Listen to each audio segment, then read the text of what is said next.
अब कोई दिखाई नहीं पड़ता, आपस में झगड़ रहे, लड़ रहे हैं। उसको बड़ी श्रद्धा भक्ति से सूझबूझ करके बैठ करके घर में परामर्श करके सलाह से महाराज उस कार्य का निदान कर लेना चाहिए। देवर्षि नारद जी परोपकार के लिए पहुंच रहे हैं। देवर्षि नारद जी ने मैया पार्वती को प्रणाम किया। आओ पुत्र। भगवान भोलेनाथ तो भक्तों की पीड़ा को दूर करने के लिए, भक्तों के कष्ट को दूर करने के लिए भ्रमण में है। माता पार्वती अकेले हैं। माता पार्वती जी से यही कहने लगे, मैया एक बात कहना चाहते थे लेकिन कहेंगे नहीं। अच्छा देवियां अगर ये बात आपस में कहे कि बच्ची एक बात बतावा चाहिए रहे लेकिन अब बताई बना, कितना सर में दर्द होगा, पेट में दर्द होगा, क्या बताना चाहती थी। अब जब तक पूछ नहीं लेंगी तब तक उनको भी शांति नहीं मिलेगी। ये होती है आदत। कुछ कहना चाहते थे लेकिन कहा कर घटाओ, हमका क्या करना, छोड़ो। ऐसे संदेहात्मक जहां शब्द सुनाई पड़ेंगे तो महाराज कुछ ना कुछ मन में उहापोह होने लगेगा।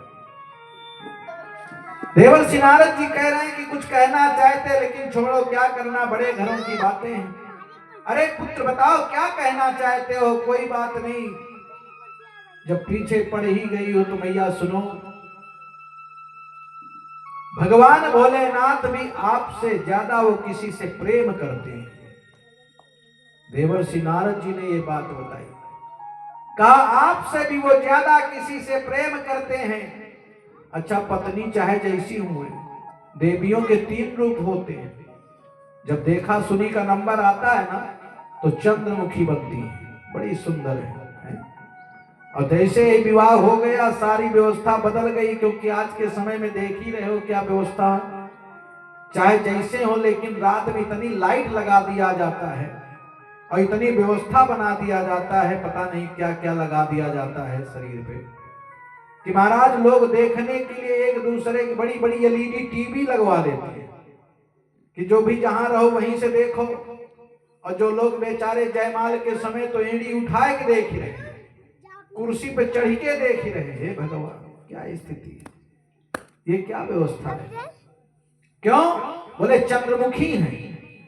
और जैसे ही विवाह हुआ 2-4 दिन बीते, सारा रंग रोहन समाप्त हो गया। अब असली औकात में आ गई हैं, जो भी लगाया था वो तो सब खत्म हो गए। अब क्या हो गई? बोले सूर्यमुखी हो गई। क्या बन गई? सूर्यमुखी। अब तो देखने के बाद ही लोगों को गर्मी छूटने लगती है, भगवान इनसे दूर चलो। यही उस दिन थी क्या? यही टेलीविजन में दिखाई पड़ती थी क्या? यही एलईडी में दिखने के लिए हम लोग परेशान थे। ये तो कैसी लग रही है? क्या बन गई? सूर्यमुखी।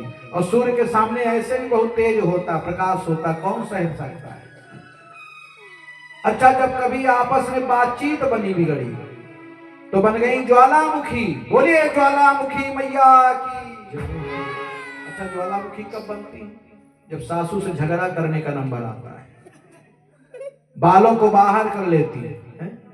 हे भगवान, भद्रकाली मैया बन जाती है। बोलिए भद्रकाली मैया की। इसलिए 3 पन बताए गए हैं, चंद्रमुखी, सूर्यमुखी और ज्वालामुखी। अब आप लोग अपने आप में समझिए, जब जौन सा रूप धारण करना हो समझ लेना कि महाराज जी ने बताया था कुछ, जैसा चाहना वैसा बना लेना। जैसे ही बताया, कहा तुमसे भी ज्यादा वो किसी से प्रेम करते। बोले किससे करते हैं? देवियों को ये बता दो कि अभी अभी किसी को तुम्हारे पति बैठा के लेके गए, हम समझे तुम ही थी।